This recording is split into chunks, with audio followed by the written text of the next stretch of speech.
सर्वप्रथम मैं ये जानना चाहूंगा कितने लोग हैं आज जो मुझे पहली बार सुनेंगे, पहली बार। क्या कहें, ये तो मेरे को लगता है 80-90% हो हैं जो लोग पहली बार ही सुनेंगे। दोस्तों, ये जो सिक्योर लाइफ बिजनेस है ना, संभावनाओं पे आधारित है। अगर आप 10 लोगों को इनवाइट करेंगे तो हो सकता है 10 में से 5 आ जाए आपके सेमिनार में, 5 नहीं आए। हो सकता है कि 10 के 10 आ जाए आपके सेमिनार में, और हो सकता है उसमें से एक भी नहीं आए। अगर 10 आ गया तो हो सकता है उसमें 5 लोग फॉर्म भरे और 5 लोग नहीं भरे। हो सकता है उसमें 10 के 10 फॉर्म भर दे, और हो सकता है उसमें एक भी फॉर्म नहीं भरे। और अगर 10 लोगों ने आपको ज्वाइन कर लिया है तो हो सकता है उसमें 5 लोग काम 5 नहीं करे। हो सकता है उसमें 10 के 10 काम करे, और हो सकता है कि उसमें से एक भी काम नहीं करे। यह बिजनेस संभावनाओं पे आधारित है। लेकिन क्या होता है कि हम उम्मीद लगा के बैठते हैं कि हम 10 के 10 को अगर प्लान दिखाया है, 10 को बोला है तो 10 को आना चाहिए, 10 को प्लान दिखाया है तो 10 को फॉर्म भरना चाहिए, 10 को ज्वाइन कराया है तो 10 को काम करना चाहिए। हम ये उम्मीद लगा के बैठते हैं। ऐसा होता है। और जब मेरे साथ ऐसा नहीं होता है तो हम बड़े दुखी हो जाते हैं और मायूस हो जाते हैं और बोलते हैं हमारा तो बिजनेस ही नहीं चल रहा है। लेकिन घबराने की जरूरत नहीं, ये बिजनेस का स्वभाव है। अगर 10 लोगों ने आपको ना बोला है तो विश्वास करो 11वां आदमी तैयार है आपके साथ मिलकर काम करने के लिए, जो आपका कंफर्म डायमंड हो सकता है, कंफर्म डायमंड हो सकता है। लेकिन बस करना क्या है, आपको सिर्फ चलते रहना है। तो दोस्तों, आप जिस सिक्योर लाइफ रूपी जिस ट्रेन में बैठे हुए हैं और डायमंड की उम्मीद लेकर बैठे हैं, अपनी गरीबी को मिटाने के लिए बैठे हैं।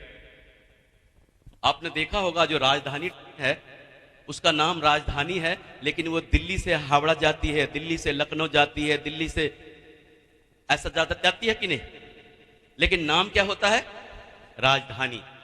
तो आपकी जो सिक्योर लाइफ रूपी जो ट्रेन है ना, ये ट्रेन जिसमें आप लोग बैठे हैं, ये ट्रेन भी गरीबपुर से अमीरपुर तक जाती है।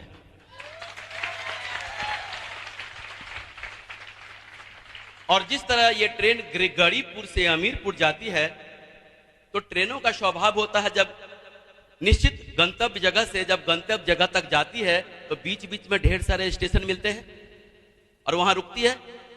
ये बिजनेस बिल्कुल रेलवे की जो ट्रेन है ना, वो रेलवे की ट्रेन की तरह है। हर स्टेशन पे गाड़ी रुकती है, कुछ सवारी वहां पे उतर जाते हैं और उसी स्टेशन पे कुछ सवारी उसमें चढ़ जाते हैं। जब आप बिजनेस में लोगों को ज्वाइन कराते हैं तो कुछ लोग आपके साथ छूट जाते हैं और उसी सप्ताह में, उसी महीने में कुछ लोग आपके नेटवर्क में और आ जाते हैं। हर स्टेशन पे गाड़ी रुकेगी, कुछ लोग उतर जाएंगे, कुछ लोग उसी गाड़ी में चढ़ जाएंगे। लेकिन जो व्यक्ति उस गाड़ी में बैठा रहेगा, चाहे जनरल बोगी में ही बैठा हो, चाहे पौधान पकड़ के भी लटका हुआ हो, और ना वो गर्मी देखे, ना बरसात देखे और ना सर्दी देखे, पकड़ के बैठ लटका रहे, तो कन्फर्म मानो वो डायमंड तो जरूर बन जाएगा।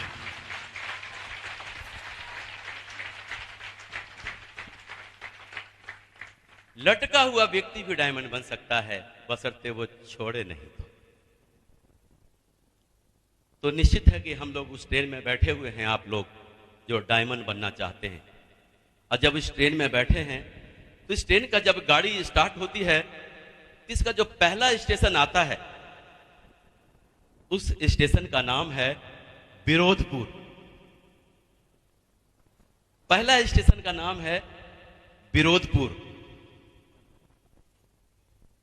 सारे लोगों के चेहरे पे हंसी आ रही है,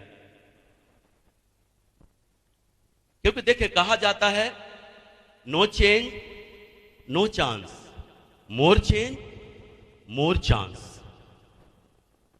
आप अपने अंदर जितना परिवर्तन करेंगे संभावनाएं उतनी ज्यादा बढ़ जाती है। लेकिन जब आप चेंज करेंगे तो लोग आपकी तरफ देखेंगे। आप जरा सोच के देखो, जो व्यक्ति धोती पहनता होगा पहले, अगर वो पजामा पहनने लगे तो कैसा लगेगा देखने में? अगर पजामा से पैंट पहनने लगा तो कैसा लगेगा आपको देखने में? अगर एक 50-55 साल का व्यक्ति अगर वो जींस पहनने लगे तो कैसा लगेगा देखने में? आप गौर से देखेंगे कि नहीं उसको? लेकिन अगर वो लगातार महीने, 2 महीने, 4 महीने, 6 महीने जींस पहनता रहे तो आप देखेंगे क्या?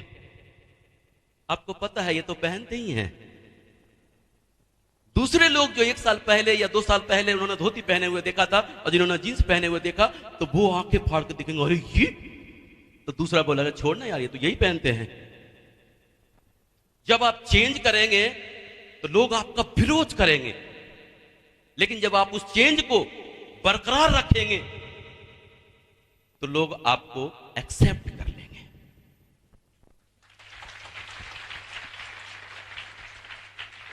तो उसी तरीके से जब हम बिजनेस को ज्वाइन करते हैं और बड़े जोश में और एक्साइटेड होके जब लोगों को जाते हैं प्लान बताने, देखो इसमें ये हो सकता है, ऐसा हो सकता है, आप 2 लाख कमा सकते हो, 8 लाख महीना कमा सकते हो, तो बोलता है ओए कहीं सुबह सुबह तो नहीं चढ़ा लिया है? बोला पागल हो गया क्या? ऐसा कहीं होता क्या? 2 लाख मिलते हैं, बकवास कर रहा। देख हमारे सफेदी आ गए, बाल सफेद हो गए, हमने तो नहीं देखा कमाते हुए कि 2 लाख रुपया सप्ताह मिलते हैं, 8 लाख महीना। लोग आपको एक्सेप्ट नहीं करेंगे। जब आप प्लान दिखाते हैं तो सब कुछ अच्छा लगता है उनको, सब बातों पर उनको यकीन होता है, लेकिन 2 लाख सुनकर, 8 लाख सुनकर एकदम से आग बबूला हो जाता। यकीन करते हैं, विरोध करते हैं ना। और जब विरोध करते हैं तो कुछ लोग जो है बेचारे 8-10 को जब मिला और 8-10 लोगों ने विरोध किया ना, तो उनको लगता है कि ये पढ़े लिखे हैं, अच्छे हैं, देखने में बढ़िया हैं, सब कुछ है, ये तो हमसे ज्यादा समझदार हैं, लगता है ये सही कह रहे हैं। ये वैसे होता है, मेरी बातों पे नहीं जाना है, मैं एक स्टोरी के माध्यम से बताना चाहूंगा। अपने हिंदू समाज में ऐसा रिवाज है कि 90 साल 95 साल का कोई व्यक्ति अगर उनका दम नहीं निकल रहा हो, 100 साल 125 साल का, तो हम गौदान कराते हैं। पहले कराते थे, अब तो वो रिवाज पुराने लोग समझ सकते हैं हमारी बातों को, ऐसा था रिवाज। तो एक पंडित जी ऐसे ही जगह पे गए हुए थे जहां उनको गौदान में एक बहुत सुंदर सा बछड़ा मिला हुआ था और अपने घर से 4 किलोमीटर दूर थे। और उन्होंने क्या किया, बछड़े को, ये मई जून का महीना था, पंडित जी बड़े खुश होकर उस बछड़े को लेकर चलने लगे, लेकिन 4 नौजवान ने उस बछड़े को देखा और उनके मन में ख्याल आया कि पंडित जी से ये बछड़ा छुड़ाना है। और चारों क्या किया, 1-1 किलोमीटर के दूरी पे खड़ा हो गया। और जब पंडित जी सामने आए तो बोला पंडित जी पांव लागी। बोला पंडित जी कहां से आ रहे हैं? तो बोला कि वह वहां से आ रहा है। इस बीच में क्या हुआ कि बछड़ा बड़ा हुश-पुश था, थोड़ा दूर तक चला, लेकिन चलने के बाद क्या हुआ, वो हार मान लिया। और पंडित जी ने चारों तरफ देखा, कोई नहीं दिखाई दे रहा था, तो उन्होंने क्या किया कि बछड़े को कंधे पर डाल लिया। और जब पहला व्यक्ति मिला, बोला पंडित जी पांव लागी। बोला पंडित जी कहां से आ रहे हैं? तो उन्होंने बोला फलाने फलाने गांव गया था, उसके यहां गया, ऐसा था गौदान कराने के लिए। बड़े आश्चर्य से बोला कि पंडित जी एक बात समझ में नहीं आई, ये गधे के बच्चे को कहां से लेके आ रहे हैं? चुप, बेवकूफ भाई का दिखता नहीं का तेरे को? बछड़ा है। ऐसे ही दूसरे किलोमीटर पे हुआ, तीसरे किलोमीटर पे भी तीसरा मिला, और जब चौथे जगह किलोमीटर पे पहुंचे तो चौथा भी मिला। बोला पंडित जी पांव लागी। बोला जियो। बोला पंडित जी कहां से आ रहे हैं? सारी बातें पूछा, लेकिन बड़े आश्चर्य से बोला पंडित जी बात समझ में नहीं आ रही, ये कंधे पे आप गधे के बच्चे को कहां से लेके आ रहे हैं? चुप, आंख नहीं है, भगवान ने देख कितनी बड़ी बड़ी आंखें दिया, दिखता नहीं क्या तेरे को? बछड़ा है, बछड़ा है। और पंडित जी चले तो गए, वहां से थोड़ा दूर आगे बढ़े, और जब पलट के उस बछड़े की तरफ देखे ना, तो उनको गधे का बच्चा नजर आने लगा। फिर उन्होंने पलट के देखा तो उनको गधे का बच्चा नजर आने लगा, और बोला राम राम राम, मेरा तो धर्म फिर भ्रष्ट हो गया। चल, बछड़े को छोड़ के चले गए। तो मैं आप लोगों से पूछना चाहता, क्या वो गधे का बच्चा था क्या? पंडित जी ने अपने हाथों से दान करा था। अगर एक जगह वो चारों मिलकर कहता ना कि ये गधे का बच्चा है, तो पंडित जी शायद कभी यकीन नहीं करते। लेकिन एक चारों अलग अलग दूरी पे बोला कि ये गधे का बच्चा है, तो पंडित जी को भी शक होने लगा। तो जब हम 10 लोगों को प्लान बताने जाते हैं और 10 लोगों से मिलते हैं और बोलता है तू फंस गया, तू फंस गया, तू फंस गया, 10 ऐसे बोलता है ना, तो उसको अपने आप पर शक होने लगता है, कहीं मैं फंस तो नहीं गया।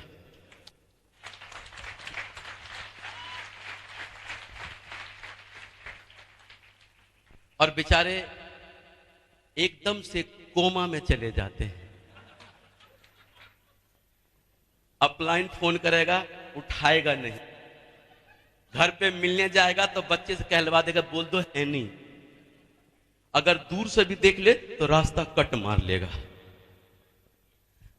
और ऐसे लोग बेचारे विरोधपुर में ही उतर जाते हैं।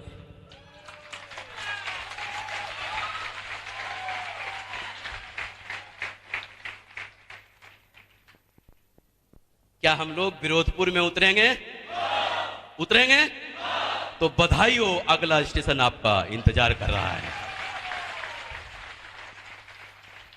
जब विरोधपुर से गाड़ी खुली है तो अगला स्टेशन जो आने वाला है उसका नाम है सलाहपुर। सलाहपुर। जब हम किसी के पास प्लान दिखाने जाते हैं तो लोग बोलते हैं, ओए अपनी जवानी काहे को बर्बाद कर रहा है, पढ़ाई लिखाई कर, अच्छा बड़ा अधिकारी अच्छी नौकरी ले ले, काहे को इन चक्करों में पड़ा हुआ है। अच्छे भले पढ़े लिखे बाबू जेंटलमैन जाते हैं, अच्छे खासे अधिकारी जब किसी को प्लान दिखाने जाते हैं ना, तो उनको बोलते हैं, भाई साहब कम से कम आपसे ये उम्मीद नहीं थी।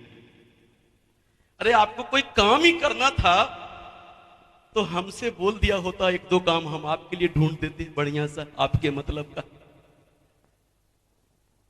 बताओ ये कोई बात है?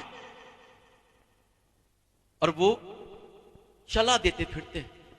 आज मुझे भी याद है, मेरा लंगोटिया यार जो रेलवे में स्टेशन मास्टर है, जब मैं उसको बताने गया था तो मेरे से यही बोला था, एक बात बता, तू अपना तेरे को ख्याल नहीं है तो कम से कम मेरा तो ख्याल किया होता। मैं अपने दोस्तों से तेरा इंट्रोडक्शन कराऊं तो क्या बोल के कराऊं, यार मेरा तो ख्याल किया होता। सलाह दिया और बिजनेस को ज्वाइन नहीं किया। और ऐसे लोग, उनको लगता है कि ये बड़े अच्छे सज्जन दिख रहे हैं, अच्छे अधिकारी दिख रहे हैं, अच्छा दिमागदार है, दिमाग है इनके पास, पूरी नॉलेज है, कहीं ऐसा ना हो कि ये सच कह रहे हो। और ये सलाहगिर कैसे होते हैं जानते हैं? जो सलाह देते हैं ये फोकटिया सलाहगिर होते हैं, फोकटिया सलाहगिर।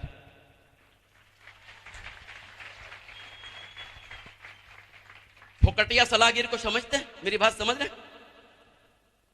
अगर कोई बढ़िया से मेहनत से पैसा कमाया हो और अपने दिमाग से एक बढ़िया सा घर बनवा रहा हो, सुंदर सा, और जब वो फोकटिया सलाहगिर अगर उसके घर पे आया ना तो बोलते हैं, अच्छा अच्छा शर्मा जी घर बनवा रहे हैं। एक बात आप गलत कर दिए, ये जो खिड़की है ना, अगर इधर के बजाय इधर होता ना, मजा आ जाता।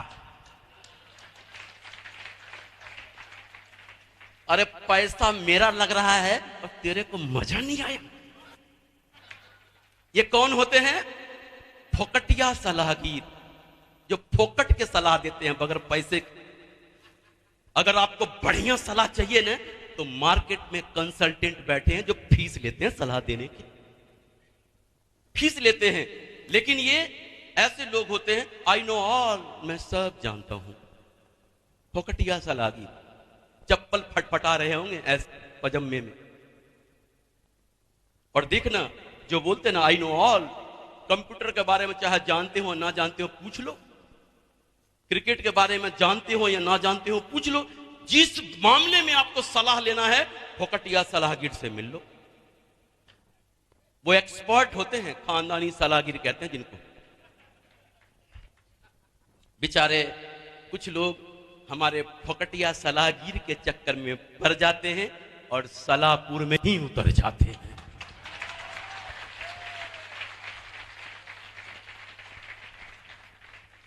क्या लगता है हम सलाहपुर में उतरेंगे? देखो मर्जी आपकी है, यहां पे कोई कहने वाला नहीं है, कोई किसी का बॉस नहीं है। आप चाहें तो उतर सकते हैं और चाहें तो बने रह सकते हैं उस ट्रेन में। उतरेंगे? उतरेंगे? बधाई हो, आप सलाहपुर से भी आप आगे जा रहे हैं। लेकिन जब सलाहपुर से जब गाड़ी चली है तो कोई ना कोई स्टेशन तो आएगा ना। उस स्टेशन का नाम है होशियारपुर।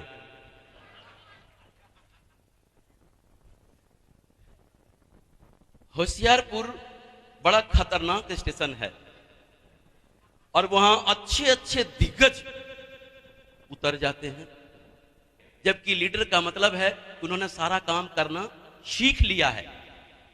तो जो व्यक्ति सारा काम करना सीख लिया है वो ज्यादा बेहतर काम कर सकता है कि जो अभी अभी 10 दिन हुए ज्वाइन किए हुए, 15 दिन हुए ज्वाइन करे, वो ज्यादा बेहतर कर सकता है।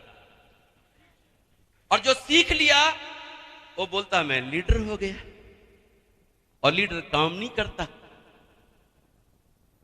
ये लोग कहां पे उतरते हैं? उनको गर्मी में गर्मी लगेगी, बरसात में उनको भीगने का डर होगा, और सर्दी में पूछो मत, रजाई से निकलने का मन नहीं करता होगा। रजाई ज्यादा लोग क्या करेंगे, ये फोन पे बात करेंगे, फोन पे से रिपोर्टिंग करेंगे। ये फोन वाले लीडर बन जाते हैं उसी टाइम से, जब सिल्वर होते हैं, सिल्वर स्टार होते हैं, गोल्ड होते हैं, उसी टाइम से ये बन जाते हैं। और ऐसे लोग होशियारपुर में उतर जाते।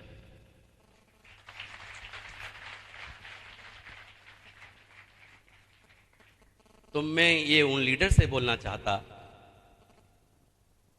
कि ज्यादा होशियारी अच्छी चीज नहीं है। अगर होशियारी से बचेंगे तो आप आगे भी स्टेशन तक जाएंगे, और नहीं तो ऐसे लोग इन्हीं स्टेशनों पे उतर जाते हैं। क्या लगता है हम इन स्टेशनों पे उतरेंगे? उतरेंगे? बधाई हो। अगर नहीं उतरेंगे तो आपका अगला स्टेशन आपका वेट कर रहा है। और जब गाड़ी आगे चलती है तो अगला स्टेशन जो है वो तो समझ लें, और उस स्टेशन का नाम है आलस्यपुर। क्या है? आलस्यपुर।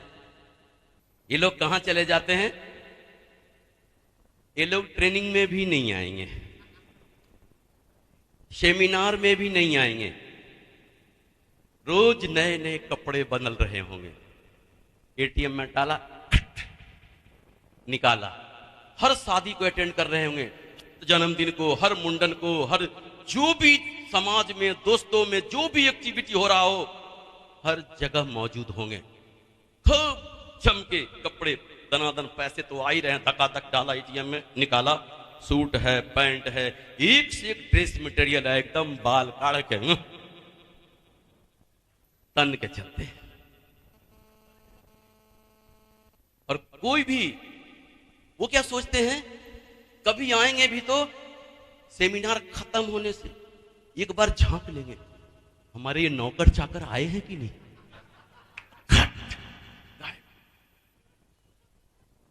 ट्रेनिंग में देख लेंगे कि ये आए हैं कि नहीं हमारे काम करने वाले। और जब ट्रेनिंग में इनका डाउनलाइन अपने लीडर को नहीं देखता सेमिनार में इनका डाउनलाइन अपने लीडर को नहीं देखता तो एक एक करके इनकी टीम मरने लग जाती है। लेकिन इनको परवाह नहीं, ये तो बस ऐश कर रहे होते हैं, ऐश। अब क्या जरूरत है काम करने की? 15,000, 20,000, 25,000, 40,000, 50,000 चेक आ रहे हैं। इनको झटका तो जब लगता है जब कार्ड को एटीएम में डालते हैं और कार्ड बोलता है नो बैलेंस।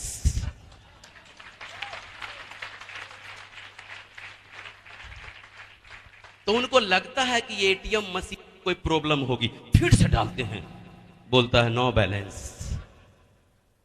फिर उस चौकीदार के पास जाते हैं, भाई तेरा ये मशीन सही है कि नहीं? बोलता नहीं साहब सही है, अभी तो पैसा निकाल के गए हैं आपके सामने।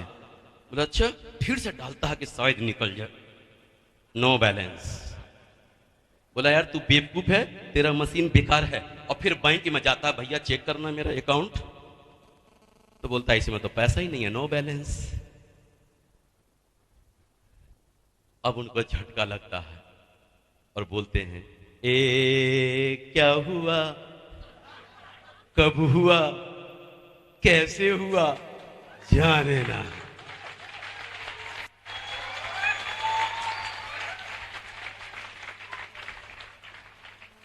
फिर ये बेचारे कहां जाते हैं? दौड़े दौड़े उन अपलाइन के पास जाते हैं। सर सर इस सप्ताह तो हमारा कुछ भी नहीं आया है सर, देखो सर अब मैं कसम खाता हूं सर, अब बस हमको जिंदा कर लो सर, कुछ भी करो हमें संभाल लो सर, हम जान लड़ाने को तैयार हैं, कुछ भी करने को तैयार हैं।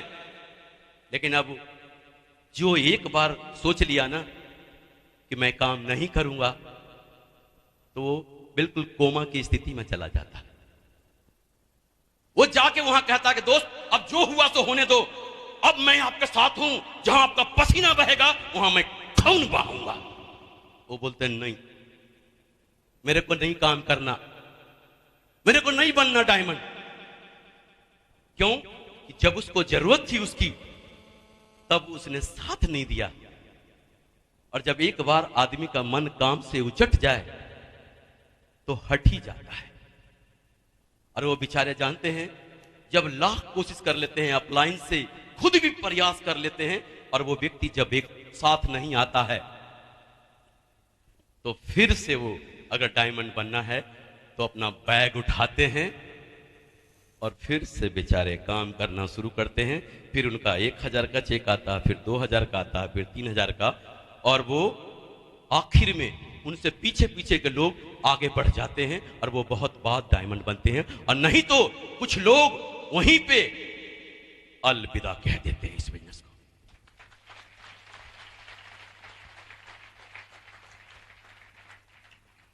आलसपुर बहुत खतरनाक स्टेशन है, लेकिन आलस तभी आता है जब रोकड़ा आने लगता है।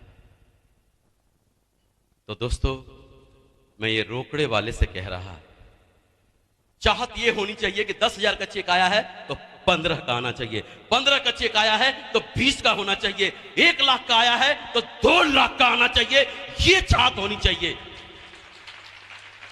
और जो व्यक्ति इस चाहत के साथ काम करेगा, हमारे राजीव चतुर्वेदी जी ये बोलते हैं, संजय जैन जी, ग्रेवाल सर, माधव सर जी ये बोलते हैं कि जब आदमी का मोटा मोटा चेक आ रहा हो ना, तो संभावना ज्यादा है उसको गिरने की। जब ऊंचाई पे हो तो गिरने की संभावना उसी की है, और जो नीचे है वो गिरेगा तो कहां गिरेगा? कहते ना, he that is down needs fear no fall. वह जो कि नीचे है कभी नहीं गिर सकता, गिरते तो ऊपर के लोग हैं। नीचे वाला का कुछ नहीं होता है और ऊपर वाला का सब कुछ बिगड़ जाता है। तो एक ही बात, जब अगर चेक आ रहे हैं तो बिजनेस को और सीरियस होने की जरूरत है, और मेहनत करने की जरूरत है। और जब तक हम कैपिंग पे नहीं आ जाए, वहां तक की मेहनत की जरूरत है। तो बहुत सारे लोग आलस्यपुर में उतर जाते हैं। तो क्या लगता है, हम आलस्यपुर में उतरेंगे? हम उतरेंगे? तो बधाई हो, आप सारे लोग डायमंड बन गए हैं और अमीरपुर पहुंच सकते हैं, अमीरपुर पहुंच सकते हैं।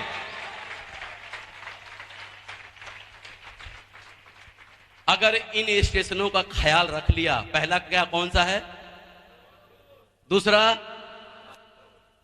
और तीसरा और चौथा, और उसके बाद मात्र 5 ही स्टेशन है।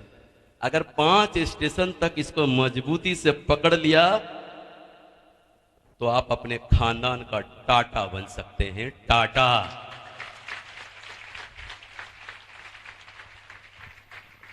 तो दोस्तों, मुख्य बात क्या है, अगर किसी को डॉक्टर बनना हो तो डॉक्टरी की पढ़ाई करता है, डॉक्टरी की बुक लेता है। और डॉक्टर को पढ़ाता कौन है, डॉक्टर ही पढ़ाता है ना।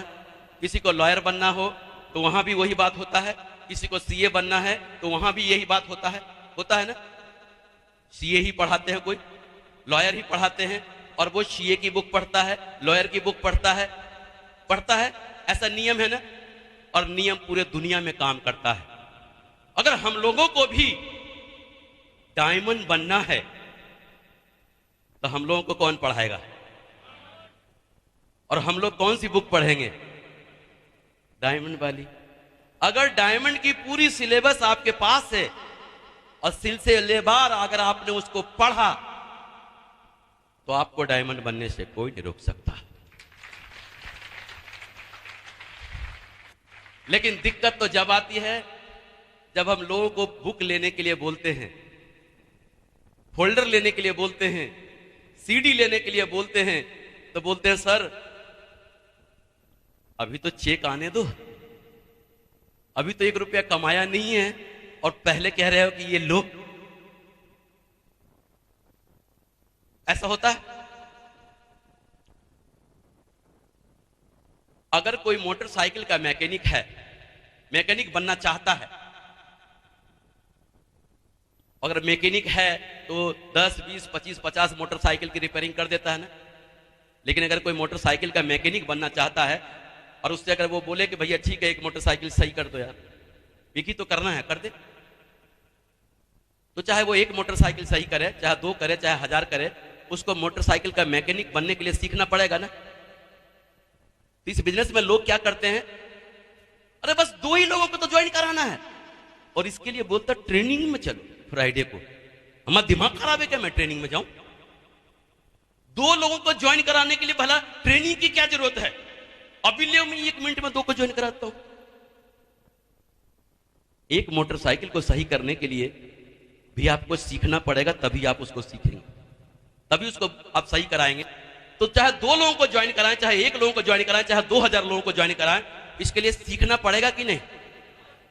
तो क्या हम सीखने को तैयार हैं? अगर आप सीखने को तैयार हैं तो विश्वास करो आप ही डायमंड हैं, आप ही डायमंड। अगर आप सीखने को तैयार हैं, क्योंकि दोस्तों ये बिजनेस पेशेंस का है, और सीखने की कोई उम्र नहीं होती। लेकिन कुछ लोग बोलते हैं कि मेरी 45 साल की उम्र हो गई है, बताओ ये कोई सीखने का है? मेरी 50 साल की उम्र हो गई, 55 साल की उम्र हो गई, और आप कह रहे हो अभी भी सीखो, अभी भी ट्रेनिंग में जाओ। लेकिन मैं आपको बताता, जो नशा मुझे 18-20 साल की उम्र में, 25 साल की उम्र में वो पढ़ने का नहीं था, उससे ज्यादा सैकड़ों गुना नशा आज मुझे पढ़ने का है आज। क्योंकि मैं एक बात समझ में आ गया है मुझे कि सत्येंद्र प्रसाद, तुम अपनी नॉलेज को जितना बढ़ाएगा, जितना पढ़ेगा, जितना एजुकेशन अपने अंदर डालेगा, जीवन में तू जो चाहे वही पाएगा, वही पाएगा जो चाहे। अगर सीखने की प्रक्रिया शुरू कर दो तो। लेकिन सीखने के लिए कम ही लोग तैयार होते हैं, सिखाने के लिए ज्यादा लोग तैयार होते हैं। सुनने के लिए कम लोग तैयार होते हैं और सुनाने के लिए ज्यादा तैयार होते हैं, क्योंकि सबके अंदर भरी पड़ी है, सब सुनाने को बेताब है, सुनने को कोई तैयार ही नहीं। और कहा जाता है अगर सुनना, अगर बोलना अगर चांदी है तो सुनना सोना है। और सुनने वाला आदमी सीखता है, बोलने वाला आदमी नहीं सीखता। बोलने वाला आदमी सीखेगा तभी जब वो सुनने वाला बनेगा। आज हम लोग यहां पर हैं तभी हैं जब हमने सुनने वाला बना। तो शुरू शुरू में सीखना अच्छा लगता। आप बच्चे को स्कूल भेज के देखें, बच्चा रोता पीटता है कि नहीं? स्कूल जाना चाहता क्या? तो उसी तरह से यहां जो लोग ज्वाइन किए हैं ना, वो भी अगर कोई 10 दिन में ज्वाइन किया है अभी, तो 10 दिन का बच्चा है, चाहे उम्र 50 साल का क्यों ना हो। अगर 20 दिन हुए हैं ज्वाइन किए हुए, तो 20 दिन का बच्चा है। जब उनको भी हम ट्रेनिंग में लेकर आते हैं ना, तो उनको भी ट्रेनिंग में आना बुरा लगता है। उनको ये तो स्कूल है ना उनके लिए, उनको भी ट्रेनिंग में आना अच्छा नहीं लगता। लेकिन जब वो एक बार ट्रेनिंग में आ जाते हैं तो उनको कुछ बातें अच्छी लगती है। जैसे बच्चा एक दिन स्कूल में जाता है ना, तो उनके एक आध दो दोस्तों से जान पहचान हो जाती है ना, एक आध दो मित्र बन जाते हैं। और ऐसे ही करके जब 2-4 बार जाते हैं स्कूलों में, तो क्या होता है, उनको वही स्कूल अच्छा लगने लगता है। अगर मम्मी बोले कि बेटा आज स्कूल नहीं जाएगा, तो बोला मैं जाऊंगा। तो अगर आपने अपने लोगों को पकड़ के ट्रेनिंग में लाने लगा, उनको साथ लेकर ट्रेनिंग में आने लगा, सेमिनार में आने लगा, तो देखना उनको यहीं पे आने में मजा लगेगा और मजा आएगा। फ्राइडे के दिन वो कहीं पे नहीं होंगे, संडे के दिन कहीं पे नहीं होंगे, फंक्शन के दिन कहीं नहीं होंगे। दुनिया में उनके कुछ भी काम हो, संडे और फ्राइडे को नहीं होगा उनका काम, संडे और फ्राइडे का नहीं होगा। इस बिजनेस में वाकई में आगे बढ़ना चाहते हैं तो कहा जाता है कि बड़ी बड़ी खुशियां हैं छोटी छोटी बातों में। तो बड़ी बड़ी सफलता भी छिपी हुई है इन छोटी छोटी बातों में, जिसको कि हम नजरअंदाज कर देते हैं। मिस्टेक कहां होती है कि जब हमें कोई डीडी देता है तो हम उस डीडी को रखे रहते हैं। अगर बुधवार को डीडी दिया है तो हम बुध भी रखेंगे, बृहस्पति भी रखेंगे, शुक्रवार रखेंगे, शनिवार रखेंगे, इतवार रखेंगे, सोमवार रखेंगे, उसको मंगल को भेजते हैं। मंगल को ही रजिस्ट्रेशन करते हैं और मंगल को भेजते हैं। इसमें जानते हैं क्या कमी रह जाती है? हम उस व्यक्ति का एफआईएम नहीं कर पाते हैं। क्यों? अगर हम एफआईएम करने गए तो उसने बुधवार का डीडी दिया है और 6 बाद का परफॉर्मा इनवॉइस निकाल के देंगे उनको और कहेंगे कि देखो आज से आपका दिन शुरू होता है। अगर 3 दिन में आप 3 डीडी निकालेंगे तो हमारे सिस्टम में सुपर क्यूएसी बोला जाता है। आप ऐसा बोल पाएंगे? क्यों? कि आपने उसका रजिस्ट्रेशन आप किस दिन किया? छठे दिन किया। अगर एफआईएम, अगर संजय जैन जी ऐसा बोलते हैं कि अगर आप तबीयत से किसी के घर एफआईएम करते हैं तो उसी घर से आपको 2 से 3 डीडी मिल जाएगा, उसी घर से 2 से 3 डीडी मिलेगा। लेकिन क्या होता है, हम एफआईएम नहीं करते।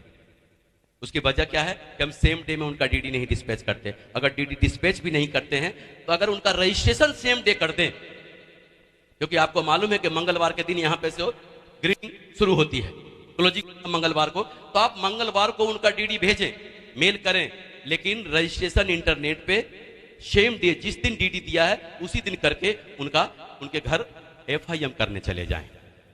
अगर किसी घर में 2 से 3 डीडी अगर आपको नहीं भी मिलता है तो उस घर में आपका विश्वास बढ़ जाएगा और लोग मिलकर काम करेंगे और आप उनको प्रमोशन कर देंगे बढ़िया से।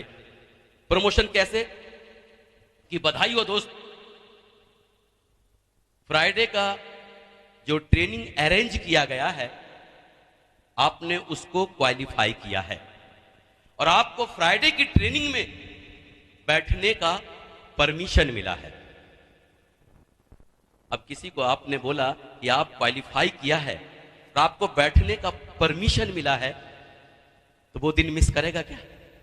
लेकिन हम लोग क्या बोलते हैं, हर फ्राइडे के फ्राइडे हमारे यहाँ ट्रेनिंग होता है, तो वो क्या बोलता है, अच्छा इस फ्राइडे को तो मैं नहीं आ सकता, नेक्स्ट फ्राइडे आऊंगा, नेक्स्ट फ्राइडे आऊंगा, नेक्स्ट फ्राइडे आऊंगा। नतीजा क्या होता, वो किसी भी फ्राइडे में नहीं आता है और वो मर भी जाता है।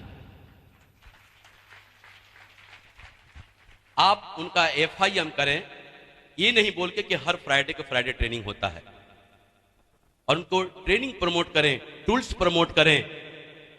आप उनको बताएं कि जो आपको बताया गया है कि आप यहां से 2 लाख रुपया सप्ताह कमा सकते हैं, जो बिजनेस प्लान आपको बताया गया उसमें यह बताया गया है कि आप 2 लाख रुपया कमा सकते हैं।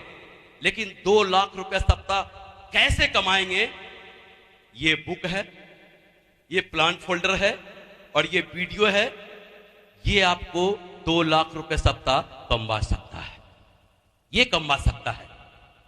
तो क्या लगता है जब वो समझ में आएगा उनको कि 2 लाख रुपए सप्ताह मैं इससे कमा सकता हूं, वो तो प्लान बताया गया था, तो क्या लगता है वो बुक नहीं लेंगे, फोल्डर नहीं लेंगे, सीडी नहीं लेंगे? लेकिन हम ही डरते हैं कि अभी अभी तो बड़े मुश्किल से डीडी दिया है, अगर मैं इसका पैसा बोलूंगा ना प्लान फोल्डर का, तो ये तो काम भी नहीं करेगा, सुनेगा भी नहीं। और हम डर के मारे नहीं बोलते हैं कि ये कहीं काम करना ना बंद कर दे, और इसी चक्कर में वो आदमी मर जाता है। प्रमोशन, सारा खेल प्रमोशन का है। इस सेमिनार, ये जो आपने बीबीएस में ही लाने के लिए जिन लोगों ने जम के प्रमोशन किया होगा, आज उनके ज्यादा से ज्यादा लोग बैठे होंगे, और जिन्होंने प्रमोशन नहीं किया, आज इन भीड़ को देखकर अंदर ही अंदर उनका दिल रो रहा होगा, मेरे तो 2 ही लोग आए, इनके देखो 50 आए हैं। ऐसा हो रहा होगा ना? सारा खेल किसका है? प्रमोशन का। अगर आप प्रमोशन करने में कामयाब हैं, अगर लीडर को प्रमोट करते हैं, ट्रेनिंग को प्रमोट करते हैं, सेमिनार को प्रमोट करते हैं, टूल्स को प्रमोट करते हैं, तो लोग आएंगे। लेकिन हम बोलते हैं कि अच्छा फ्राइडे की ट्रेनिंग में आना है, आपको पता है ना, फ्राइडे को आना है, फ्राइडे को आना है, फ्राइडे को आना है, और वो हाँ हाँ बोलता है, यही होता ना। लेकिन दोस्तों, अगर आप उनको प्रमोट करें कि देखो, आप बताते हो ना कि मेरे पास नहीं है, आज ऐसे ही दमदार और शानदार लीडर की ट्रेनिंग है जिनको लिस्ट बनाने का मास्टर माना जाता है, और मिनटों में सैकड़ों का लिस्ट कैसे बनता है वो चुटकियों में बता सकते हैं। आज की ट्रेनिंग आप मिस नहीं करना। वो व्यक्ति मिस करेगा? आप बोलते हो मेरे को इनवाइट करना नहीं आता, आज ऐसे ही एक लीडर की ट्रेनिंग है, शानदार और दमदार लीडर की, जिनको इनविटेशन करने का मास्टर माना जाता है। चुटकियों में 1 मिनट में कैसे किसको इनवाइट कर देते हैं और सेमिनार में लाके फॉर्म भरवा लेते हैं। एक्सपर्ट हैं उसके। जिनकी अंदर जो कमियां हैं, अगर उनकी कमियों के बारे में आप बात करें कि आप बोलते हो ना कि मेरे से डीडी नहीं निकलता है, मेरे से साइन अप नहीं होता है, मेरे लोग जुड़ जाते हैं लेकिन काम नहीं करते हैं, अगर ऐसे ऐसे लीडर का नाम ले लेके अगर आप प्रमोट करेंगे, जिनके अंदर जो कमियां हैं उनकी कमियां कैसे दूर हो सकती है, अगर उनके बारे में आप बात करेंगे, तो व्यक्ति उस ट्रेनिंग में आएगा कि नहीं आएगा। लेकिन हम क्या बोलते हैं, ट्रेनिंग में आना है, ट्रेनिंग में आना है। और खासकर इंसानी फितरत है कि जो व्यक्ति सीखना नहीं चाहता, जीवन में ज्यादा आगे नहीं बढ़ना चाहता, उसको ट्रेनिंग सबसे बड़ा नफरत होता है। ट्रेनिंग, क्योंकि शुरू से अब तक उसको ट्रेनिंग ही दिया जा रहा है, लेकिन वो क्या सोचता है, शादी ब्याह हो गया, बाल बच्चे हो गए, अब ट्रेनिंग खत्म। अगर आप सीखने को तैयार हैं तो उसके लिए सिर्फ पेशेंस रखना पड़ेगा, धैर्य रखना पड़ेगा। अगर आप धैर्य रखें, और पेशेंस पे मुझे 1 मिनट की एक बात याद आई। एक आदमी जो हमेशा रात दिन यही सोचता था, 22-24 साल का लड़का था, कि मैं फटाफट अमीर कैसे बन जाऊं। रात दिन यही सोचता था, कोई सपने में मेरे को धन, गड़ा हुआ धन मिल जाए, या किसी अरबपति की घर जो है ना घर जवाई बन जाऊं, शादी हो जाए। हमेशा वो इसी ख्यालों में रहता था। और जब उसको मालूम पड़ा पड़ोस के गांव में एक पहुंचे हुए महात्मा आए हुए हैं, तो उन महात्मा के पास जाके बोला, महात्मा जी मेरे को कोई ऐसा मंत्र बता दो कि मैं फटाफट अमीर बन जाऊं। तो महात्मा जी ने नीचे से ऊपर तक उसको देखा, बोला बेटा मंत्र तो है और फटाफट अमीर भी बन सकता है, लेकिन तेरे को पेशेंस रखना पड़ेगा। बोला वो तो मैं रख लूंगा, लेकिन आप पहले मंत्र तो बताओ। बोला बेटा तू सोच ले, समझ ले। बोला बिल्कुल सोच लिया, समझ लिया, आप मंत्र तो बताओ। तो उन्होंने बोला कि बेटा देख, मंत्र तो 101% गारंटेड है, लेकिन तेरे को धैर्य रखना पड़ेगा। और बाबा ने वो मंत्र दे दिया और बड़ा खुशी खुशी वो घर आ गया। आप लोग जरा सोच के देखो, अगर कोई ऐसा मंत्र आपके हाथ लग जाए तो रात भर नींद आएगी क्या? बेचारा वो भी बड़ा कसम में था, रात भर सोच रहा था कि इस मंत्र से मैं क्या करूं। बाबा जी बोला था कि इस मंत्र से जो बोलेगा वो हो जाएगा। और अंत में वो विचार किया कि आजकल सोना बहुत महंगा है। उसने अपने घर के सामने ट्रैक्टर ट्रॉली से ढेर सारा मिट्टी गिरवा लिया और बाबा ने बोला था गंगा जल छिड़क के इस पे और नियम के हिसाब से सुबह 9 बजे से लेके 5 बजे तक उस मंत्र को पढ़ना। और बैठ गया मंत्र को पढ़ने और बोला हे मिट्टी तू सोना हो जा, हे मिट्टी तू सोना हो जा। 1 दिन हो गया, 2 दिन हो गया, 3 दिन, 4 दिन, 5 दिन, 6 दिन, 7 दिन, 8 दिन, 9 दिन गुजर गया, लेकिन वो मिट्टी जो है ना सोना नहीं हो रही थी। 10वें दिन वो मंत्र पढ़ने बैठा था, लेकिन जितना जोश उसका पहले दिन मंत्र पढ़ने में था उतना जोश वो 10वें दिन नहीं था। पहले दिन बड़े जोश से बोल रहा था हे मिट्टी तू सोना हो जा, लेकिन 10वें दिन बोल रहा था हे मिट्टी तू सोना हो जा, हे मिट्टी तू सोना हो जा।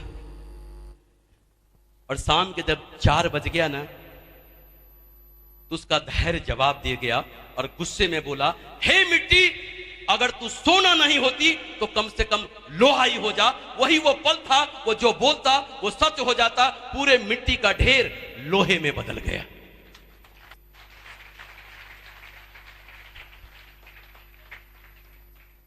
मंत्र गारंटेड था या नहीं? 101% गारंटेड था। अब वो पूरे मिट्टी का ढेर किसमें बदल गया? कितने साल खा लेगा वो, अपने बाल बच्चे को खिला लेगा। लेकिन आप सोच के देखो अगर सोना बन जाती तो पीढ़ियां खाती ना। किस वजह से सोना नहीं बना? उसने अपना धैर्य खो दिया, पैसेंस। तो यहां पर जिन्होंने भी आपको बोला है किस बिजनेस को 4 साल बोला है ना, 1 साल में 10 की टीम बनेगी, दूसरे में 100, 1000, 10,000, 4 साल। यहां जिन्होंने भी बोला है मैं आपको सिस्टम की तरफ से बिल्कुल लिख के दे सकता, ये मंत्र भी 101% गारंटेड है। 101% गारंटेड है। अगर किसी के पास लिस्ट है और वो सिस्टम पे हर ट्रेनिंग को, हर सेमिनार को सिस्टम के अकॉर्डिंग वो काम करता है, तो 4 साल अगर इस सिस्टम में डटा रहे तो बोला गया है डायमंड, वो यहां से जरूर डायमंड बनेगा।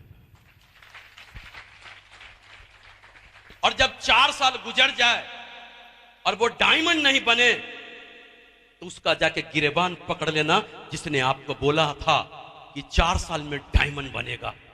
लेकिन गिरेबान कौन पकड़ेगा?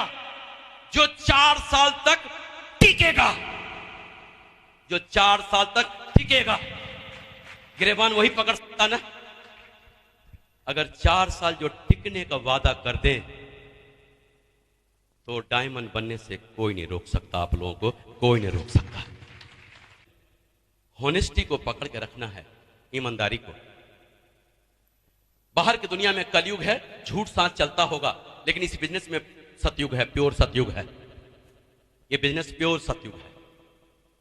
अगर आप झूठ बोलेंगे तो आपका बिजनेस गड्ढे में चला जाएगा, क्योंकि आप जिनको भी ज्वाइन कराएंगे वो आपके सगे संबंधी होंगे, दोस्त होंगे, रिश्तेदार होंगे, पड़ोसी होंगे, मोहल्ले वाले होंगे।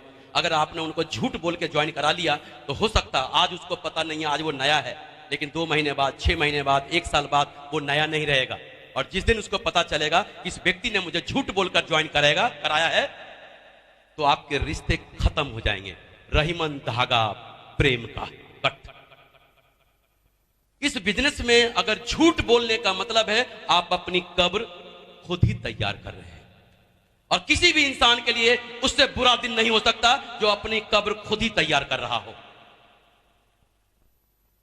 यह बिजनेस कलयुग और सतयुग का है। बोला ना प्योर सतयुग है। बाहर के लोग भले ही नहीं माने, क्योंकि यह रिलेशन का बिजनेस है, रिश्तों का बिजनेस है, संबंधों का बिजनेस है, संबंधों का बिजनेस है। और संबंधों में अगर झूठ बोलेंगे तो रिश्ते आपके खत्म हो जाएंगे। और संबंध अगर मजबूत कर लिया तो आपका बिजनेस में 4 चांद लग जाएगा। जैसे देखें, अगर कोई व्यक्ति दूध आधी लीटर दूध रोज पिए, लगातार महीने भर, 2 महीने, 3 महीने, 4 महीने पिए, तो 4 महीने बाद थोड़ी सी तंदुरुस्ती दिखाई देगा कि नहीं? 4 महीने बाद थोड़ी सी तंदुरुस्ती दिखाई देगा। लेकिन अगर कोई 1 क्वार्टर पी ले तो तुरंत असर करेगा ना। ये जो दूध है ना, ये सतयुग है, और जो क्वार्टर है ना, कलयुग है।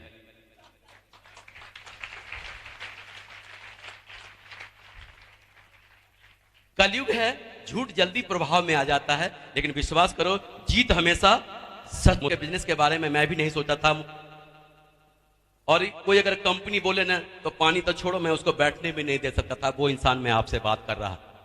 लेकिन दोस्तों कहते हैं कि ये दिल और ये दिमाग और ये मौसम, इन तीनों का कोई भरोसा नहीं। क्योंकि हम लोग जिस माहौल में पले बढ़े हैं वहां पे सिर्फ एक ही बात बताया जाता है, और हमारे दिलो दिमाग में एक ही बात डाला जाता है कि बेटा पढ़, बेटा पढ़, बढ़िया से नंबर से पास कर जा, बढ़िया सा कॉलेज में तेरा एडमिशन हो जाएगा। बेटा पढ़ और बेटा पढ़, बढ़िया से नंबर से पास कर जा, कोई मल्टीनेशनल कंपनियों में बढ़िया सा पैकेज मिल जाएगा, और बेटा अगर पैकेज मिल गया ना तो तेरा जीवन सफल हो जाएगा। और हमारे दिलो दिमाग में सिर्फ एक ही बात डाला गया है, जॉब जॉब जॉब और गवर्नमेंट जॉब। लेकिन अगर जॉब की सच्चाई जानना चाहें तो जिनकी अभी अभी सरकारी नौकरी लगी है 1 साल के अंदर, जानते हैं उनको कैसा लगता है? उनको एकदम से दुनिया हरी हरी दिखाई देती है, हरी हरी। अपने दोस्तों को बोलेगा, मोहल्ले वाले को बोलेगा, पड़ोसियों को बोलेगा, जिसको पूछो उसको बोलेगा, तेरे को मालूम मेरी जॉब लग गई है। अगर कोई 1.5 साल बाद भी कोई उसका मित्र मिले और वो पूछे या ना पूछे, हम उसको बोलते हैं कि तेरे को मालूम मेरी जॉब लग गई है। हम छोड़ते हैं क्या? चुन चुन के बताते हैं कि मेरी जॉब लग गई है, मेरी जॉब लग गई है, मेरी जॉब लग गई है। लेकिन दोस्तों जॉब की असली कहानी तो तब शुरू होती है जिनकी नौकरी 5 साल की हो गई, जिनकी 10 साल की हो गई, जिनकी 15 साल की हो गई। अगर नौकरी की प्योर सच्चाई जानना है तो आप उनसे जाके मिलो जो अभी अभी सरकारी नौकरी से रिटायर हुए हैं, और उनसे जाके पूछो कि नौकरी कैसी लगी।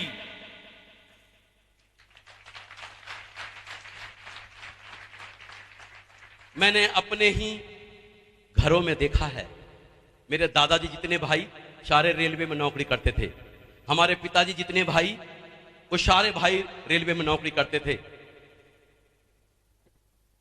यही बरौनी है ना, बरौनी के पास गरहरा है, गरहरा में इंजन फिटर हुआ करते थे रेलवे में, अभी भी हैं, रिटायर हैं। लेकिन जब 1 तारीख को तनख्वाह मिलती थी ना, आहा एकदम से गर्म हो जाते थे।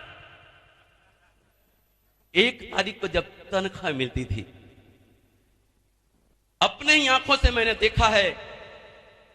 और जब 1 तारीख को थैला देखो इधर फल फ्रूट का, ये बेटा तू भी ले, तू भी ले, 1 तारीख को बेटा मांग ले, सब कुछ मिलेगा।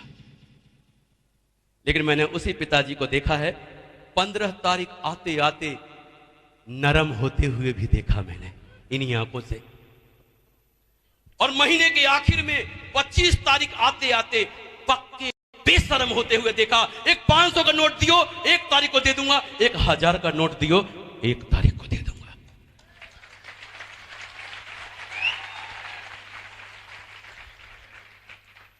मैंने अपनी आंखों से अपने ही घरों में देखा।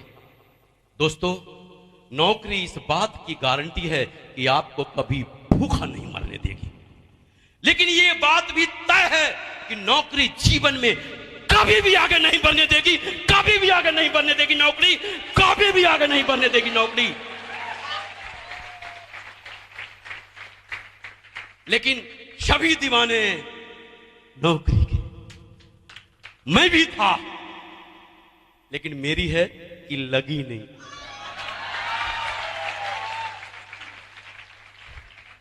आज मैं अपने परम पिता परमेश्वर को धन्यवाद देता कि मेरी लगी नहीं। अगर लग जाती तो शायद मेरे को भी गरूर हो जाता, आज यहां पर आपके सामने नहीं होता। धन्यवाद इसलिए देता, जब नहीं लगी थी उस भगवान को कोसा भी था, लेकिन आज नहीं लगी तो धन्यवाद भी करता। तो दोस्तों नौकरी सिर्फ अपनी आंखों से देख, मैंने अपना पर्सनल एक्सपीरियंस बोला जो मैंने अपने घर में देखा है। हमने भी पढ़ाई लिखाई किया यहीं पे। ज्यादातर पूर्वांचल की जो कहानी है बिल्कुल सेम सेम कहानी है। पूर्वांचल में अगर नौकरी नहीं मिले ना तो समझ लो जीवन बेकार। और उन बेचारे भाई साहब से पूछो जिनकी नौकरी नहीं लगी है और जिनकी एज भी एक्सपायर कर गया है, उन्हीं में से मैं आपके सामने हूं। मुझे भी नौकरी नहीं मिली थी और बहुत कोशिश किया बिहार सरकार में भी, लेकिन कुछ भी नहीं हुआ। और जब नौकरी नहीं लगती ना तो खासकर पूर्वांचल में लोग जानते हैं क्या करते हैं, जिनके पास पैसा होता है वो कहीं न कहीं पासपोर्ट वगैरह बनवा के या तो सऊदी अरब चले जाते हैं, कुवैत चले जाते हैं, जहां भी बोलो पासपोर्ट बनवा के कमाने वहां चले जाते हैं। और जिन भाई साहब के पास पैसा नहीं होता ना वो दिल्ली को ही सऊदी अरब मान लेते हैं। वो दिल्ली चले जाते हैं, गुजरात चले जाते हैं, आसाम चले जाते हैं, बॉम्बे चले जाते हैं, जहां भी मौका मिले वहीं चले जाते हैं। क्यों?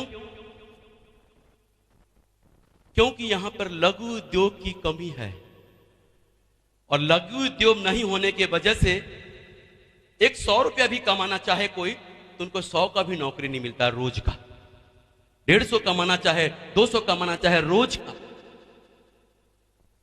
और बेचारे के पास एक ही, अगर यहां पर रहते हैं तो उनके पास एक ही चारा है, पढ़ा है तो पढ़ा दूंगा और टीचर बन जाते हैं प्राइवेट में, या पैसा है तो छोटा मोटा स्कूल खोल लेते हैं। और टीचर प्राइवेट में कितना कमाते हैं, उनको स्कूल में कितनी तनख्वाह मिलती है, आप लोगों से बढ़िया कोई नहीं जानता। ट्यूशन ही है जो उनका सहारा होता है। मैं ज्यादा अंदर नहीं जाना चाहता।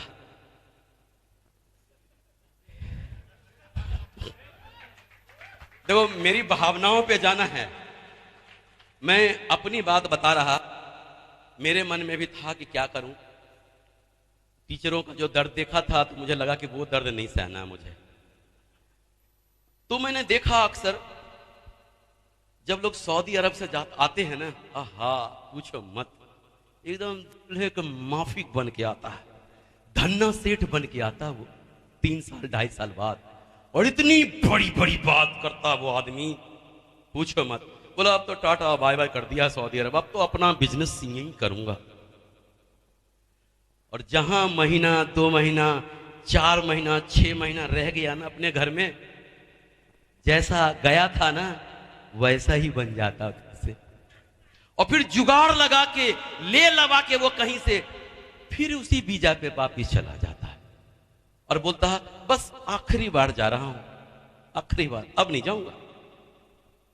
ये उन मां की तरह होता है जब जो दर्द को नहीं समझती है ना तो बोलती है बहना बस अब नहीं। लेकिन फिर वही कहानी ठीक उन विदेश में रहने वाले या दिल्ली बॉम्बे में रहने वाले के साथ वही कहानी होती है। बोलते हैं बस आखिरी बार, बस आखिरी बार, और पूरा जीवन निकाल देते हैं आखिरी आखिरी, और उनका आखिरी कभी नहीं होता, आखिरी में ऊपर ही जाते हैं वो। हम उन्हीं में से ही। जब मैं अपने दोस्तों को जो दिल्ली बॉम्बे रह रहे थे ना, इतना पागल होके आता था, एकदम हीरो के माफिक, तो जिन बेचारे की नौकरी वोकरी नहीं लगी ना, जो प्राइवेट में है, उनको देख देख के हिल जाते थे। और उनके मन में लगता था कि यार एक बार दिल्ली तो जरूर चलूंगा, महाराष्ट्र जरूर जाऊंगा, बॉम्बे जरूर जाऊंगा, मन में उनकी एक ललक रहती थी। और वो उसी दिन से बोलते थे देख दोस्त अब की तो तेरे को मेरे को ले जाना पड़ेगा। और उसी दिन से हम उसकी सेवा और भगत करते रहते हैं, किसी तरह वो दिल्ली ले जाए मुझे, बॉम्बे ले जाए मुझे। लेकिन उन भाई साहब को पता नहीं जो उनके पीछे लगे हुए हैं कि वो दिल्ली बॉम्बे में जाके 10,000 12,000 पैसा कैसे कमाते हैं, 15 घंटे 18 घंटे 20-20 घंटे काम करके कैसे कमाते हैं, अपने घर वाले को नहीं बताते हैं, सिर्फ आके ये बताते हैं कि मैं 15,000 कमाता हूं दिल्ली में। और इसी से बाकी के लोग पागल हो जाते हैं कि यार अपन भी जाके 12,000 15,000 20,000 कमाऊंगा दिल्ली में। और जब भाई साहब दिल्ली बॉम्बे पहुंच जाते हैं तब उनको पता चलता है कि दिल्ली बॉम्बे में 15-20 हजार रुपए कैसे कमाते हैं। मैं इसलिए बता रहा कि मैं भी उसी से गुजरा हूं और दिल्ली जाने की सोचा था, लेकिन भगवान ने दिल्ली नहीं ले गया, दिल्ली से 200 किलोमीटर पहले रोक लिया। वो शहर का नाम है आगरा। और आगरा में चला गया। बहुत आपने देखा मेरे वीडियो में, ₹20 सप्ताह पे काम किया था। एक सप्ताह में मुझे 20 रुपया, वो लाल वाली नोट आज भी याद है मुझे, लाल वाले नोट मिलते थे वो 20 रुपया का। सोच के देखो, 20 रुपया सप्ताह में कमाने वाला व्यक्ति आज आपके सामने बात कर रहा है, जो 2 क्लास पढ़ाई करने के बाद पढ़ाई छोड़ दिया था, आज वो जेंटलमैन बना हुआ आपके सामने बात कर रहा है।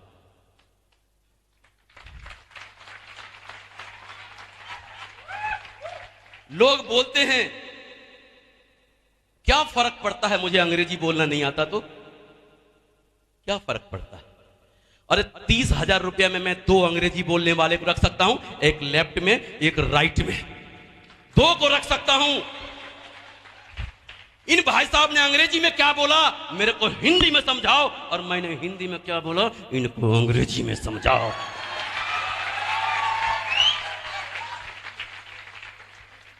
और मेरा बॉडीगार्ड का भी काम करेंगे। क्या फर्क पड़ता है, अंग्रेजी बोलना नहीं जानता, लेकिन सच्चाई बताऊं, जब रोकड़ा आता है ना, अंग्रेजी बोलना भी सीख लेते हैं। सो मैंने सीख लिया है। मैंने बोला ना, जो 18-20 साल की उम्र में नशा नहीं था पढ़ाई का, आज उससे ज्यादा नशा है पढ़ने का। क्यों? आज विदेशों में जाके घूमता हूं, और जब वहां की भाषा समझ में नहीं आती है तो मजबूर हो गया कि अब इसकी भाषा को समझना पड़ेगा। तो दोस्तों, मेरी खुशनसीबी रही, 20 रुपये से सप्ताह से काम करते करते मेरे भाई अप्रेंटिस करने के लिए आगरा गए हुए थे, ITI से अप्रेंटिस, और उन्हीं के साथ रहने लगा। और धीरे धीरे ऊपर वाले की थोड़ी सी रहमो करम रही, एक बढ़िया सा काम धंधा मिल गया जिसको सीखा, और जिसमें से मैं 40 से 50,000 रुपये पर मंथ कमाने लगा। और लगा कि पहले से जीवन बेहतर है। हमारे बहुत सारे मित्र हैं, कोई डॉक्टर हैं, कोई इंजीनियर हैं, कोई स्टेशन मास्टर हैं, अच्छे अच्छे पोस्टों पे। जब उनको देखता था तो बड़ा दर्द होता था कि भगवान मेरे में क्या कमी थी, मेरे में क्या कमी थी। लेकिन जीवन बहुत अच्छा कट रहा था। एक हमारे मित्र जब मेरे घर एक दिन बिजनेस प्लान को बताने आए, तो उस टाइम भी मुझे बहुत बुरा लगा था जो वो प्लान बताने आए थे। मैंने बोला यार, जिससे मैं नफरत करता ये वही बताने आया है, क्योंकि वो मेरे मित्र हैं, मैं उनको भगा भी नहीं सकता था। मैं इनकम टैक्स के अंदर आ गया था उस टाइम, मुझे टैक्स रिबिट में कहीं ना कहीं इंश्योरेंस की जरूरत पड़ती थी। तो मैंने सोचा कि चलो ये तो किसी तरह, ये मैंने उनको बला समझा था, और मैंने सोचा था ये बला किसी तरह टाल दूं। एक इंश्योरेंस मैंने ले लिया था टैक्स रिबिट के लिए कि चलो इनका मन भी रह जाएगा और हमारी दुआ सलाम भी बनी रहेगी। वो बड़े खुश होकर चले गए उस दिन। लेकिन मुझे झटका तो जब लगा जब अगले दिन वो फिर मेरे घर आ गए और बोले, दोस्त अब अपन मिल के काम करते हैं, चलते हैं ट्रेनिंग में और चलते हैं सेमिनार में। तो मुझे लगा कि जिस बला को मैं टालने की कोशिश किया था, ये बला तो उल्टे मेरे गले पड़ गई। और मैंने बोला, दोस्त देखो, कम से कम मेरे को माफ कर दो। आप मेरे घर आए, आपका मान रखा कि नहीं, खाली हाथ वापिस तो नहीं किया ना। चीज बहुत बढ़िया है, अगर कोई मिलेगा ना बताऊंगा, लेकिन मेरे को माफ कर दो। आज भी मुझे याद है, उनको बहुत बुरा लगा होगा, लेकिन हर दूसरे तीसरे दिन वो मेरे घर आ जाते थे और बोलते थे, दोस्त बहुत ही बढ़िया बिजनेस है, जीवन बदल जाएगा। और इस तरह से लगातार 9 महीना तक मेरे साथ उन्होंने चोर सिपाही का खेल खेला था। मैं भागता था, वो पकड़ते थे, मैं भागता था, वो पकड़ते थे, मैं भागता था, वो पकड़ते थे, लगातार 9 महीना तक। एक ही इलाके का रहने वाला, अगर मैं रास्ते में देख लूं ना तो रास्ता कट मार लेता था कि मेरा भेजा खाएगा ये। लेकिन दोस्तों, एक ही इलाके का रहने वाला, एक दिन की बात है, एकदम आमने सामने टक्कर हो गई, मैं भाग भी नहीं सकता था।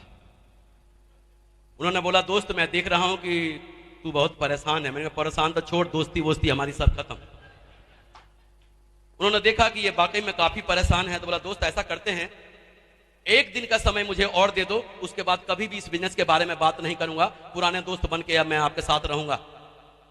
तो मुझे लगा कि जो 9 महीना का चोर सिपाही का खेल अगर एक दिन में खत्म होता, तो मैंने बोला, बता तू कहां लेकर चलता, खबरदार जो इस कंपनी के बारे में फिर बात किया तो बोला, डन, बिल्कुल नहीं करूंगा। सारा काम धंधा छोड़ के मैं उसके साथ चला गया कि चलो आज इससे निपट ही लेते हैं। आज भी मुझे याद है, आगरा का एक शानदार ऑडिटोरियम है, सूर सदन, जहां पे उसने मुझे ले गया, एक ऐसे ही चेयर पड़ा था, उस पर बैठा दिया, और मैंने सोचा कि चलो आज इससे छुटकारा पा। डायमंड क्या होता है मुझे नहीं मालूम। उस दिन एक डायमंड लीडर का सम्मान हो रहा था, एक व्यक्ति डायमंड बना था, और जितना सम्मान उस व्यक्ति को मिला और जितनी अच्छी अच्छी बातें उस व्यक्ति ने बोला, पहली बार मुझे लगा कि यार बिजनेस तो बहुत बड़ा है, लेकिन चलने से पहले उसने एक बात बोला था कि 350 रुपया लगेगा। मैंने बोला तेरा दिमाग खराब है क्या? तो सोचा कि अगर 350 रुपया इससे मांगूंगा तो ये जाएगा भी नहीं। तो बोला चलो, मैंने बताया 350 रुपया लग वहां पर टिकट है। जब मुझे ऐसा लगा कि यार बिजनेस तो बहुत बड़ा है, करना चाहिए, तो सबसे पहले मैं जब हॉल से निकला ना, तो पॉकेट में हाथ डाल के 350 रुपया निकाला और उस व्यक्ति को दिया जिसने मुझे यहां पर लेके आया था। मैंने बोला यार इसका पैसा लगा है, इसने चीज तो बहुत बढ़िया दिखाया, और चुपचाप घर चला गया। और मन ही मन सोच रहा था कि बिजनेस तो बढ़िया है, करना चाहिए, बिजनेस तो बहुत बढ़िया करना चाहिए।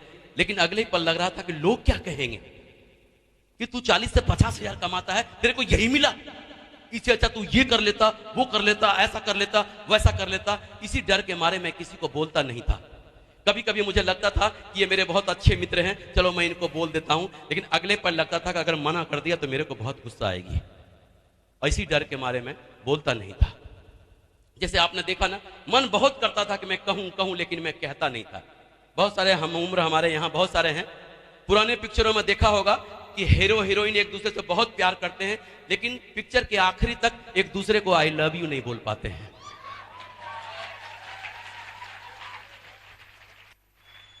मेरे साथ भी कुछ ऐसा ही था।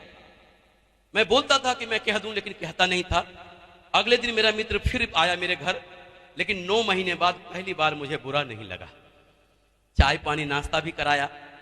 उसने बोला दोस्त आज हमारे यहाँ की ट्रेनिंग है, अगर तू चल सके तो चल, नहीं तो कोई बात नहीं। दूसरे दिन उसने मुझे ऑप्शन दिया, तो मुझे लगा कि यार ये पहले दिन तो ले गया तो बहुत ही बढ़िया चीज दिखाया, पता नहीं आज क्या दिखाएगा। तो मैं भी थोड़ा सा मूड हो गया कि चलते हैं, देखते हैं, और मैं भी चला गया। मेरा गुड लक, जैसे आज आप यहाँ पे आए हैं, एक डायमंड लीडर की ट्रेनिंग हो रही थी, और जिस अंदाज से उस व्यक्ति ने उस ट्रेनिंग को लिया, मुझे लगा कि अगर मैं इस अंदाज से लोगों को जाके बताऊं तो शायद कोई भी मना नहीं करेगा। और मैं शाम के 8 बजे में इतना जोश में था, उस ट्रेनिंग हॉल से निकलने के बाद घर जाने के बजाय अपने एक मित्र के पास चला गया और उसको बोला देख दोस्त, मेरे पास एक ऐसी इंफॉर्मेशन है कि तू 2 लाख सप्ताह कमाएगा, 8 लाख महीना कमाएगा, खानदान में इतिहास लिख देगा। और उसको उसी के घर में उसके चेयर पे बैठा दिया और डायरी निकाला। जितना भी जानता था 15 मिनट में सब बता दिया। मेरा मित्र मुझे गौर से नीचे से ऊपर तक देखा और बोला एक बात बता, तू कब से ये काम कर रहा है? अब मैंने सोचा पहले दिन तो मैं काम करने आया हूं, क्या बताऊं कि कब से काम कर रहा हूं। फिर भी मैंने हिम्मत जुटा के बोला, क्योंकि 9 महीना तो मेरा चोर सिपाही में हो गया था। मैंने बोला दोस्त 10 महीने से ये बिजनेस कर रहा हूं मैं। तो बोला तू 10 महीने से ये बिजनेस कर रहा और मुझे आज बताया? और वो दिन था 7 अप्रैल 2009, मेरे जीवन का वो सर्वश्रेष्ठ दिन था, क्योंकि मेरा मित्र मेरे बिजनेस को ज्वाइन कर लिया था।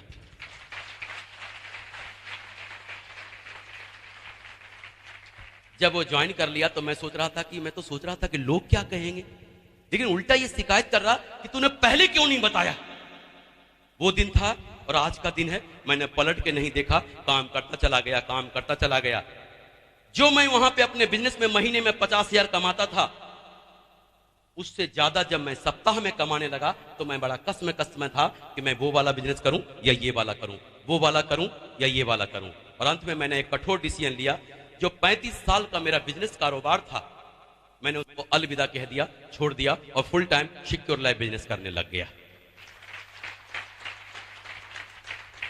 लेकिन दोस्तों, जब मैं सिक्योर लाइफ बिजनेस करने लगा और अपना बिजनेस छोड़ दिया, तो मेरे सगे संबंधी, मेरे मित्र मुझे समझाने आए कि देख मेरे भाई, इन कंपनियों के चक्कर में मत फंस, यहां पे कोई भी करोड़पति नहीं बना है। तू तो अच्छा भला 40-50 हजार कमाता है, अपने इन बच्चों की तरफ देख, ऐसा कुछ भी नहीं होता है। आज मैं परमपिता परमेश्वर को धन्यवाद देता कि मेरा दिमाग खिसका नहीं था और मैंने किसी की भी बात नहीं माना। लेकिन जब मैं किसी की भी बात नहीं माना तो उसी मोहल्ले में लोगों ने मेरा जीना मुश्किल कर दिया था। जिधर से भी मैं गुजरता था ना, लोग मुझे उंगली दिखा दिखा के बोलते, देख ये वो ही जा रहा। और गुजरता था कैसे? जैसे वो घोड़े को पट्टे लगा देते हैं ना, ऐसे ऐसे लोग बोलते, देख देख ये वही जा रहा है, कहता है कि डायमंड बनूंगा, विनाश काले विपरीत बुद्धि, ऐसा लोग बोलते थे। मजाकों की तो हद कर देते थे। जब मैं अपने कई खास खास मित्र जब खड़े होते थे और मैं जाता था ना, तो बोलते थे, ओए देख डायमंड आ रहा, डायमंड, रास्ता छोड़ दे, रास्ता छोड़ दे। मेरा मजाक उड़ाने के लिए रास्ता छोड़ देते थे। और जब मैं वहां पहुंचता था तो बोलते थे, देख डायमंड आ रहा, डायमंड, ताली बजा, ताली बजा, ताली बजा। मेरा मजाक उड़ाने के लिए तालियां बजाते थे। जो भी एक सफल लोगों को बोला, एक एक बातें सब मेरे लिए बोला। देख आज पैदल चल रहा है, कल कार में चलेगा, आज इसको फ्री में देख ले, कल देखने का टिकट लगेगा, डायमंड बनेगा, खानदान में इतिहास लिखेगा। लेकिन मैं आप लोगों से पूछना चाहता, उन्होंने जो कुछ भी बोला, एक एक बात उनकी मेरे साथ सच हो गई। अगर आप लोगों को भी कोई बोल रहा है तो विश्वास करो, आप लोगों की भी एक एक बात सच हो जाएगी, एक एक बात सच हो जाएगी। बोला था डायमंड बनेगा, बना या नहीं? बोला था खानदान में इतिहास लिखेगा, लिखा या नहीं? बोला देखने के टिकट लगेगा, लग रहा है या नहीं? बोला रास्ता छोड़ दे इसके लिए। आज मैं सिक्योर लाइफ के कहीं भी मीटिंग में जाता हूं, लोग मेरे लिए रास्ता छोड़ते हैं, ऐसा नो? लोग मेरे लिए तालियां बजाते हैं, यस और नो? उनकी एक एक बात सच हो गई ना, एक एक बात सच हो गई। लेकिन आज दोस्तों वही मोहल्ला है और वही मैं हूं। फर्क सिर्फ इतना सा आया है कि मेरे चलने का अंदाज बदल गया है। चल के दिखाऊं? आज मैं चलता हूं ना तो बड़े गर्व से सीना तान के चलता हूं, और इधर भी देखता हूं, और इधर भी देखता हूं, और इधर भी देखता हूं, और इधर भी देखता हूं। और खासकर मैं उसको तो जरूर देखता हूं जिसने मेरा मजाक उड़ाया था।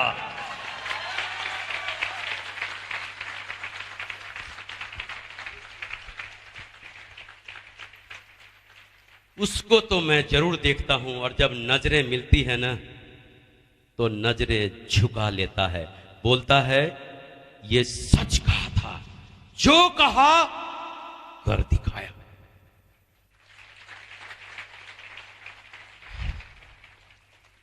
अगर मैं अपने अचीवमेंट की बात करूं,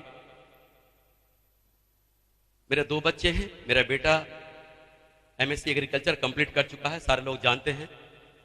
सिक्योर लाइफ के इतिहास में सबसे कम उम्र का डायमंड, 22 साल का डायमंड, मिस्टर राकेश प्रसाद। हिंदुस्तान का सबसे कम उम्र का डायमंड। 22 साल में लोग अपने जीवन को नहीं समझ पाते हैं कि मैं कैसे करूं, क्या करूं, कहां करूं। आपने एक बात सुना होगा कि पढ़ते पढ़ते किसी की नौकरी लग जाती होगी, लेकिन ये तो ना देखा होगा, ना सुना होगा कि पढ़ते पढ़ते कोई रिटायर हो जाता है। पढ़ते पढ़ते कोई रिटायर हो जाता है। आज वीकली इनकम देखेंगे तो लाखों की है। सोच के देखो कितना पावर है इस बिजनेस में। बिटिया भी इस बिजनेस में है, और मैंने सारे लोगों से बोला है बिटिया को भी मैं डायमंड बना के छोड़ूंगा, कंप्लीट डायमंड, बिटिया को भी। अब सोच के देखो, जिस लड़की के पास 8 लाख पर मंथ की इनकम होगी, क्या उसके माँ बाप को रिश्ते ढूंढने की जरूरत पड़ेगी क्या? यह सोचने की जरूरत है कि इनके सास ससुर, जेठ जेठानी इनको ससुराल में कैसे रखेंगे, कैसे रखेंगे? बोलो ना, पलकों पे, हथेलियों पे, तो बजाओ ना।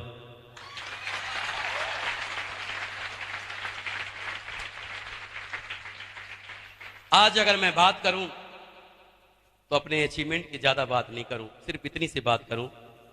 आज करोड़ों के मकान में रहता हूं और 50 लाख रुपए की ऑडी कार में चलता हूं। इसके बाद में कुछ बचता नहीं है। कुछ बचता क्या? हवाई जहाज तो रेलगाड़ी से भी बदतर बन गया। 4 दिन में मैंने 5 बार उस पर चढ़ा हूं और 5 बार उतरा। कुछ नहीं बचा। लेकिन बहुत सारे लोग कह रहे होंगे कि जो चेहरे पे जो चमक दिख रही है ना, फील्ड में जाके देखें मोटरसाइकिल चला के 1 डीडी कैसे निकलता, 2 डीडी इनको पता चलेगा। यहां आकर बड़ी बड़ी बातें कर रहे हैं। तो भाई एवं बहनों, मैं आपको बता दूं, यहां डायरेक्ट डायमंड बनने का कोई प्रोसीजर नहीं है। सास भी पहले बहू थी, सास भी पहले बहू थी। हमने भी एक एक डीडी के लिए तरसा है कि मेरे एक बन जाए। जिस दिन एक बना था ना, इतना खुश था कि खाना नहीं खाया था। दो बन गया तो समझ लो पागल हो गया कि अब तो हमने क्वालिफिकेशन पूरा कर दिया। दो, और जब तीसरा बुलसाई लगाया था तो पूछने की बात है। आज जो ये चेहरे पे चमक देख रहे हैं ना, इसकी कितनी पड़ते उतरी है ना, मैंने गिना नहीं। गर्मी को ना तो गर्मी देखा, बरसात में ना भीगने का खतरा ली सोचा, और ठंड में ठंड से ठिठुरना भी नहीं समझा। थोड़े टाइम तक ऐसा कर लिया, लेकिन आज जो पढ़ते देख रहे हैं ना, ये ओरिजिनल है, उसके बाद नहीं निकलेगी। क्यों? आज मैं घर में भी रहता हूं एसी में, घर से बाहर निकलता हूं एसी में, कार में चलता हूं एसी में, ट्रेन में जाता हूं एसी में, होटल में रहता हूं एसी में, हवाई जहाज में जाता हूं तो एसी में। सारा मौसम मुट्ठी में।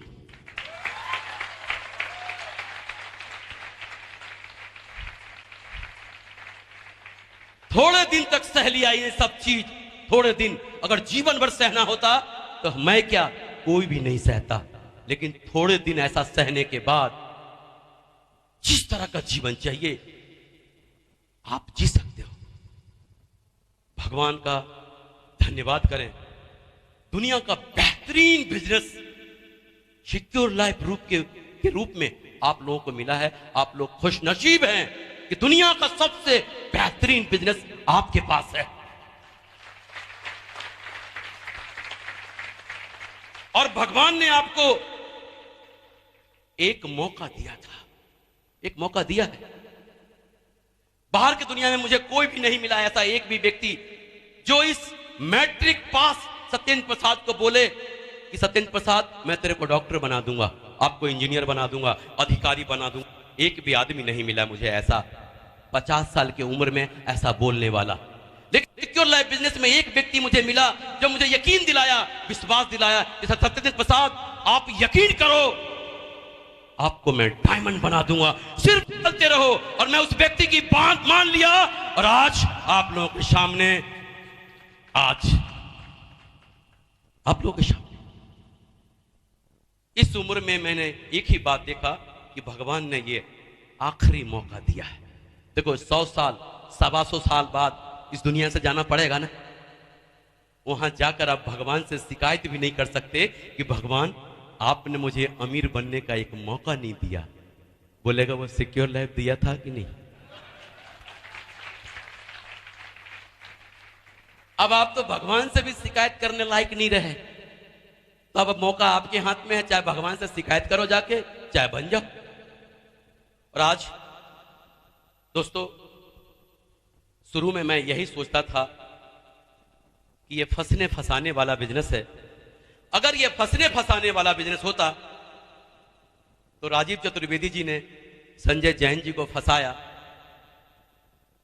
आज 20 करोड़ से ज्यादा कमाया है उन्होंने। संजय जैन जी ने ओम प्रकाश जी को फंसाया, आज 16 करोड़ से ज्यादा कमाया उन्होंने। ओम प्रकाश जी ने नरसिंह गिरेवाल जी को फंसाया, आज वो भी 10 करोड़ से ज्यादा कमाया है। और नरसिंह गिरेवाल जी ने माधव सर जी को फंसाया, आज करोड़ों में है। आज सर ने खुद ही बोला है कि 5 से 6 करोड़ कमाया है सर ने, 6 करोड़।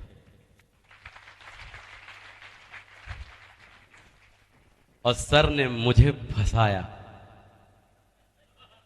आपके सामने हूं। अगर फंसने फंसाने से किसी के घर की गरीबी मिट जाए, किसी के घर में खुशियां आ जाए और उनका परिवार पीढ़ियां सुरक्षित हो जाए, तो मैं ऊपर वाले से दुआ करता कि दुनिया में हर आदमी को फंसाना चाहिए, हर आदमी को फंसाना चाहिए, हर आदमी को फंसाना चाहिए। और फंसने के बाद अगर ऐसा जीवन मिलता हो तो फंस जाना चाहिए, फंसा देना चाहिए। और आज मैं उस आदमी को सैल्यूट करता जिसने मुझे फंसाया।